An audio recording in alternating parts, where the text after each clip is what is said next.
Hello friends, আজকে আম মাখা করবো। পাকনা পাকনা আম আনছিল বাজার থেকে, কিন্তু টক আমগুলা বেশি মিষ্টি না। তো ভাবলাম একটু মাখা করিয়া খাই, ভালো লাগবো। তো কয়েকটা আম নিলাম, বিকালবেলা আম নিলাম কয়েকটা, চলো মাখাই খাই আজকে আমটা।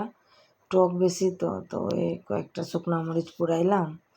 কাঁচামরিচ আসলো, কিন্তু কাঁচামরিচ এত ভালো লাগবে না, মরিচ পুড়াইয়া দিলে ভালো লাগবে। তো ভাবলাম না, মরিচ পুড়াইয়াই খাই আজকে আম মাখাটা। তো কয়েকটা মরিচ পুড়াইলাম, 3-4টা। মরিচটা বেশি ঝাল না, ছোটো ছোটো আছে, তো 3-4টাই দিছি। বেশি ঝাল দিলে তো আবার খাইতে পারবো না, তো ভাবলাম না কম ঝাল দিই, তো সবাই খাইতে পারবো।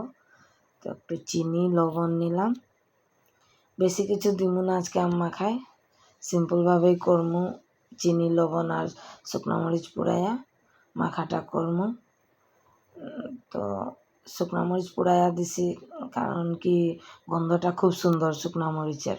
কাঁচামরিচ থেকে শুকনো মরিচের ভর্তাটা খাইতে বেশি ভালো লাগে, তো এটা লাগি শুকনো মরিচ পুড়াইয়াই দিছি।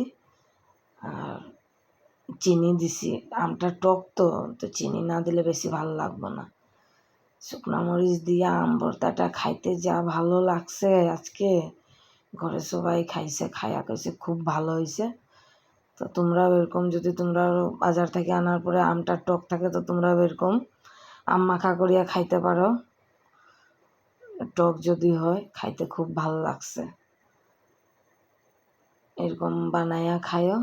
ভিডিওটা কীরকম লাগছে কমেন্ট করিও, ভালো লাগলে লাইক কমেন্ট শেয়ার করিও।